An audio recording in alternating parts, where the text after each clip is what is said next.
Jumpa kembali dengan saya, John Simon, dalam channel hermeneutik sebagai seni memahami untuk hidup yang lebih baik. Sahabat yang budiman, percakapan tentang kontestasi atau persaingan dalam rangka aktualisasi diri untuk menduduki posisi-posisi penting dalam jabatan-jabatan publik adalah sesuatu yang wajar, yang bila ditempatkan dalam manajemen organisasi, maka setiap orang pada hakikatnya memiliki kesempatan yang sama. Tak terlepas hal itu juga sebetulnya berlaku pada lembaga-lembaga keagamaan atau lembaga-lembaga kerohanian seperti gereja.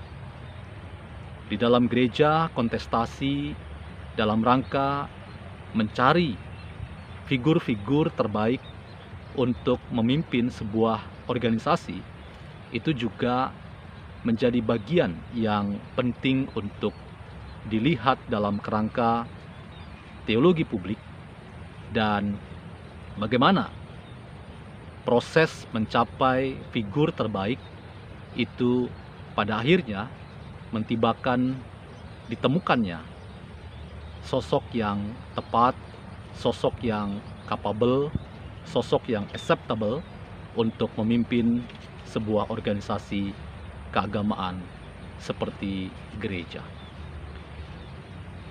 Ini adalah catatan saya yang kedua terkait dengan kontestasi di seputar pemilihan fungsionaris pimpinan sebuah gereja yang akan kita lihat pada beberapa waktu ke depan. Catatan yang paling penting yang kita peroleh dari tradisi gereja bahwa kontestasi atau persaingan dalam rangka menemukan figur terbaik untuk memimpin sebuah organisasi keagamaan ternyata tidak lepas juga dari keterbukaan pada peranan misteri ilahi, bahwa seseorang yang dipilih, seseorang yang terpilih untuk menempati posisi tertinggi sebagai pucuk pimpinan atau pemimpin tertinggi dalam organisasi keagamaan seperti gereja, kendati pun orang tersebut punya segudang prestasi, kemampuan, dan diterima di banyak kalangan, tetapi ada spiritualitas dari kepemimpinan yang mau diusung dalam setiap lintasan sejarah,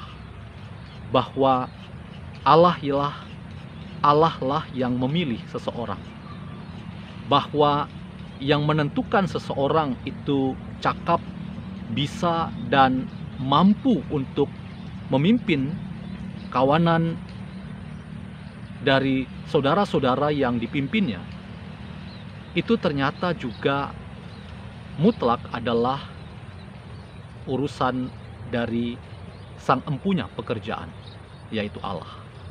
Karena itu, sepelik apapun kontestasi dalam rangka mencari figur yang terbaik dalam rangka memimpin sebuah organisasi, jangan kita pernah lupa bahwa sisi misteri Allah itu tetap berlaku di sepanjang masa di mana pemilihan pemimpin tertinggi dalam organisasi keagamaan seperti gereja masih berlaku. Dan dalam keyakinan itu, saudara-saudara, kita yakin bahwa setiap orang punya kesempatan yang sama, setiap orang punya kesempatan mengeksplorasi dirinya, memperkenalkan dirinya, bahkan memperkenalkan visi dan misinya. Setiap orang boleh mengkampanyekan dirinya agar ia dikenal oleh banyak orang dan apa yang ingin ia perjuangkan ketika punya kesempatan memimpin. Semua terbuka. Mengapa saya ingin mengatakan begitu? Karena gereja, sekalipun entitas keagamaan yang rohani dan sakral, gereja juga adalah sebuah entitas sosial. Dan ia memerlukan panduan etika publik. Dan atas nama etika publik, maka setiap orang perlu untuk dilihat secara baik, bahkan diberi catatan kritis. Ada orang yang sangat ambisius, sehingga ia berusaha untuk semaksimal mungkin memanfaatkan momen-momen menjelang pemilihan itu dilangsungkan.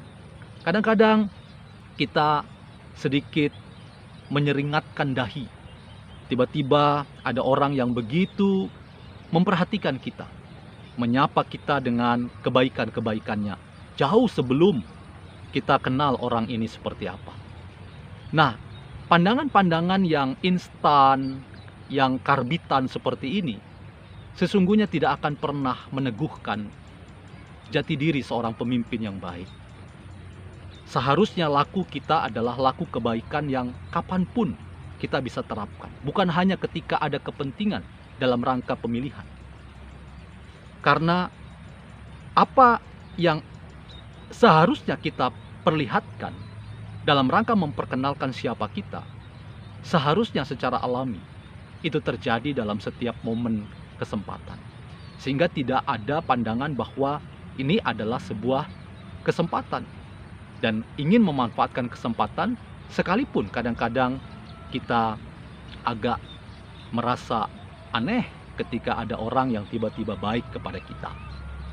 Nah, dalam rangka mewujudkan mimpi bersama terpilihnya seorang tokoh figur yang dapat memimpin sebuah organisasi keagamaan seperti gereja, maka fungsi penting adalah bagaimana kita sebagai seorang pemimpin memperlihatkan kualitas diri, memperlihatkan kapasitas diri.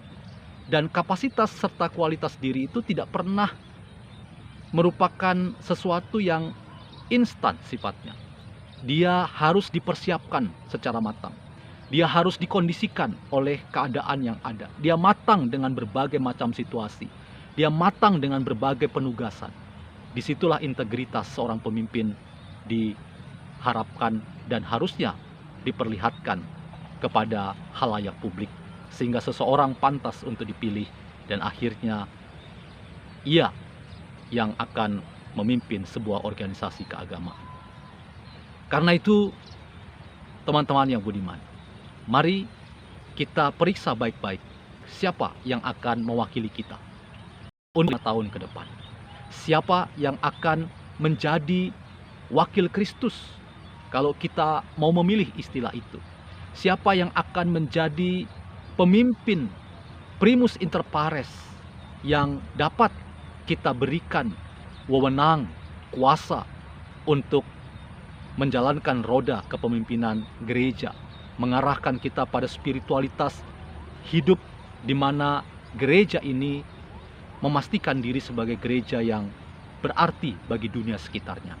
Karena itu tantangan besar bagi kita, semua gereja, semua organisasi keagamaan, semua sinode, ketika menjelang peristiwa-peristiwa di mana rutinitas 5 tahunan pemilihan pemimpin gereja, maka kita harus ingat bahwa Allah turut bekerja dan misteri Allah berlaku, dan itulah yang senantiasa tidak pernah akan hilang, bahwa misteri Allah bekerja untuk mendatangkan seseorang yang pantas dan layak untuk memimpin gerejanya.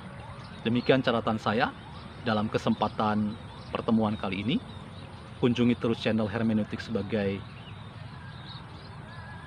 seni memahami untuk hidup yang lebih baik, dan sampai bertemu kembali.